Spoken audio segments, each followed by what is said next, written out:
Kia ora from Long Island, New York. I'm Gabriella Walsh, and today I'll be presenting about Mount Somers Township and history. Mount Somers Village is a small town in Canterbury, New Zealand, situated on the upper mid-Canterbury Plains at the foothills of the Southern Alps, 360 meters above sea level and 50 kilometers inland from Ashburton. Surrounded by the Surrey Hills to the south, Upper Rangitata River to the west, and Mount Somers Mountain itself, which has an elevation of 1,600 meters, where the village gets its name from. Mount Somers Mountain itself is an ancient rhyolite dome volcano and has steep, jagged andesite and rhyolite cliffs on its southern and northern sides, in contrast to the beech forest of the east and the tussock to the west side.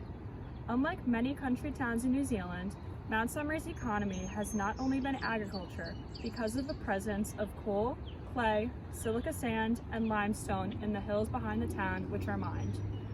Development of Mount Somers began in 1856 with the development of a large sheep runs, which are extensive tracts of land where sheep are pastured, and soon after, the discovery of coal and limestone furthered the development of the town. The Mount Somers coal mine was discovered in the early 1850s by pioneer settlers, but was only opened up by Mr. C.G. Tripp, who began operations in 1863.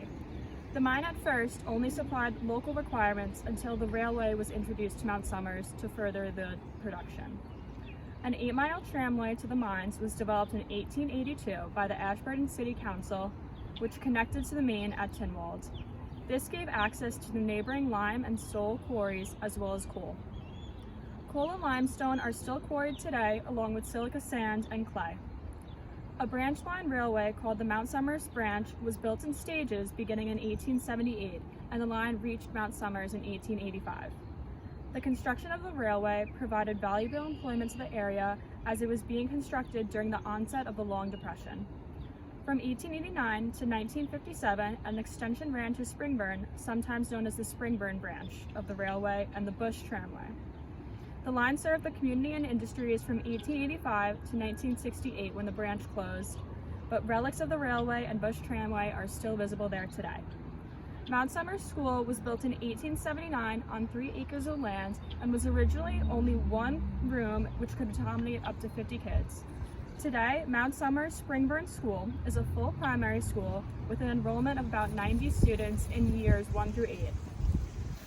The village quickly evolved, servicing farmers, miners, shearers, transport operators, and also supported blacksmiths, supply stores, accommodation, and other business and community services to the town. The population in the 1901 census, taken on March 31st, was 928 people and has grown to 2,307 people in the 2001 census. There has also been growth in the number of holiday homes due to Mount Somers' scenic location.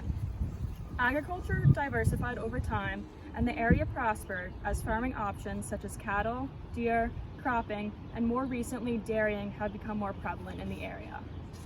Mount Somers is also famous among international experimental and underground music communities since it is home to Peter King and his lathe record-cutting business.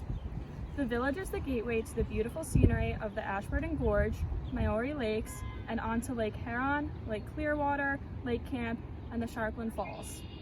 Mount Somers is home to tramping, horse treks, mountain biking, fishing for trout and salmon, windsurfing on the lakes, bird watching, and nature trails. Popular tramps include the Mount Somers Subalpine Walkway and the Round the Mountain Mount Somers Track. The Mount Somers Subalpine Walkway is the most popular tramp, and it is featured in Lonely Planet's guide. You could also hike to the summit of Mount Somers, either across the high plateau, which leads from the Woolshed Creek Car Park, or travel via Hooky Knob and the Stavely Ridge, which leads from the Sharpling Falls Car Park. Thank you.